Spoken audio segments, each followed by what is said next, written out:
Okay,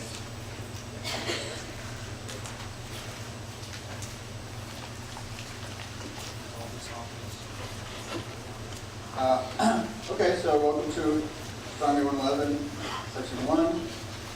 Peter Becker, I'll be your instructor for this semester. Okay.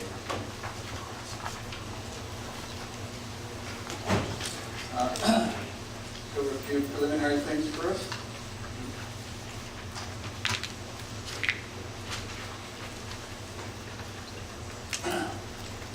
Okay, so basically what we're doing is we're covering, sorry, that's what you did. Yes. Okay, we're basically doing the first half of this book, Astronomy Today, which is the 7th edition by Jason McMillan. Very good comprehensive text that covers the solar system in the first half, which is what we're going to be covering. And if you go on to take the second semester, you may need the second half of this, but I'm not sure that the other instructors are using this book for the second semester of this course. So that's why I only assigned the first half of the book. It actually doesn't look like this. It has, I think, Saturn on the cover. It has it. And it's a paperback, which is a little bit cheaper than a hardback. That's the sun. The sun, Saturn. You'll learn the difference, actually. Okay. So it actually has the sun on the cover, and that's what we'll be covering. Actually, I need to turn the lights on a little bit, so I can't read this.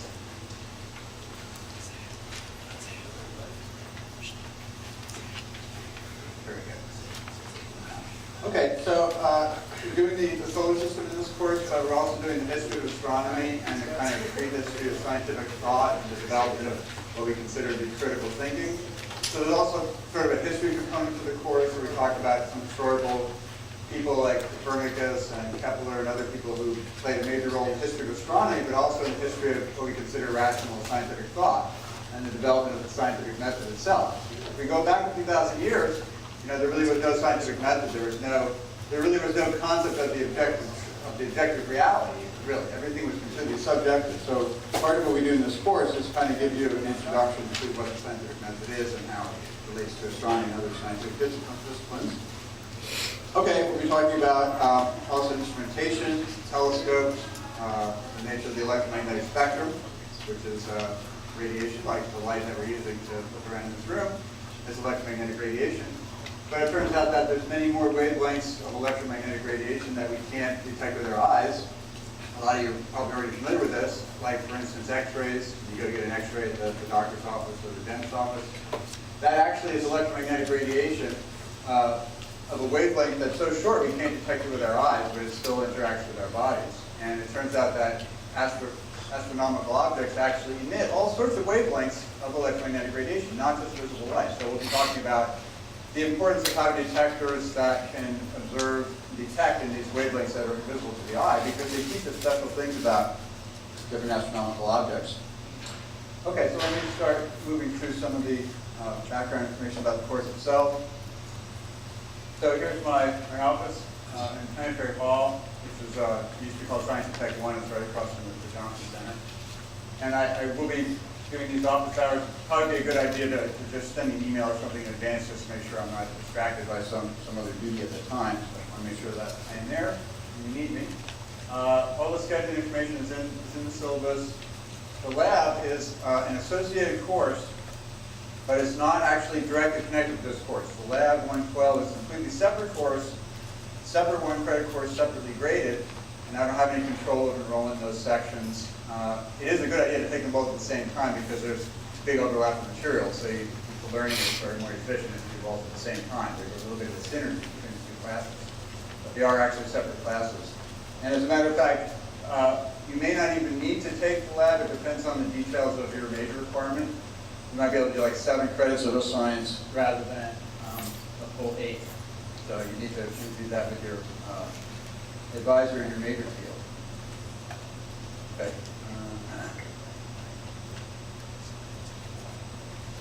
So as I mentioned, we'll be talking about the solar system. We'll be going through a kind of survey of the properties of different planets, what makes them interesting and unique. Also the properties of the sun, the other miscellaneous members of the solar system, like comets and asteroids, and also the development of life and the development of the scientific method, as I mentioned. Now, if you're interested in stars and galaxies, this isn't your semester for that. We do the solar system here and stars and galaxies and all of that. That really cool stuff is actually in the second semester, which is ironic because that's actually my field of research, but I teach this semester just because it's different from my field of research, so I sort of get exposed to some different things. It keeps me a little bit up to date. The planets are a very, very fascinating field right now because we not only have our own family of planets in the solar system, but almost every day we're discovering new extrasolar planets. And sometimes people think extrasolar planets are just planets that we keep in the trunk if we get a flat planet or something. We've got an extra solar planet. Okay. But no, what that actually means is, extra means outside our own solar system, so we're talking about planets around other stars, which are generally not very nearby at all, although there's a few that are within 10 or 20 light years of Earth, but many are much farther away. But the thing is, in the old days, even 10 years ago, we really didn't know about any of these other planets, and that meant we could only study our own planets. And the field radically broadened since the discovery of all these other planets, hundreds and hundreds of other planets. It gives us a way to understand better what's special about our solar system, and in particular, we have life in our solar system. Is that really something that's associated only with our solar system, or do we see other solar systems that are similar to ours? And so the answer to that question is very, very interesting and somewhat complicated, because it turns out we see lots and lots of solar systems, and many of them don't look a lot like our solar system. So it's actually a fascinating field. There is an associated website for the course, which the URL is up over my name on the syllabus here. And the two main resources that are on this particular web page are the syllabus itself, the exact same syllabus you have in your hand. You can reproduce it if you ever need it as a PDF file. And there's also a hyperlinked lecture schedule. Now, the way this works is that we have links here that should have exactly the same dates as what you see for the lecture schedule on the second full page of the syllabus.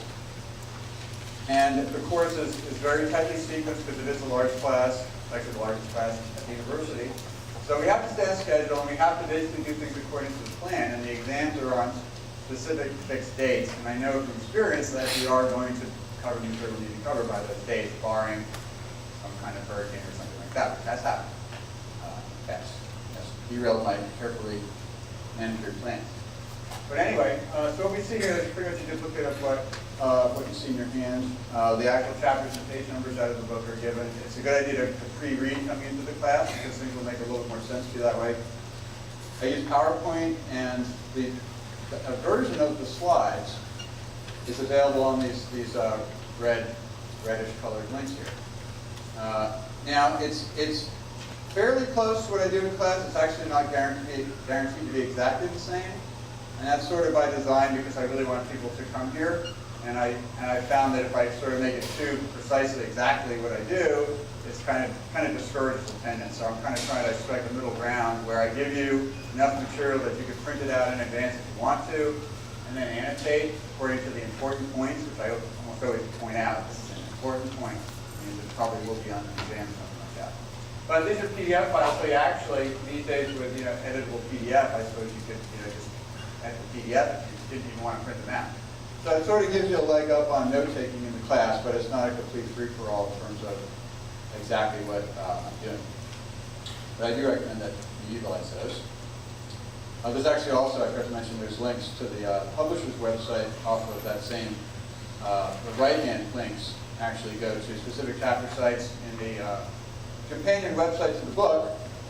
And what you find there are various quizzes and self-study type of exams and things like that that you can do. I actually don't base the grade on any of that material, but it's available for you to review if you want to do a little better on the exam that after this course.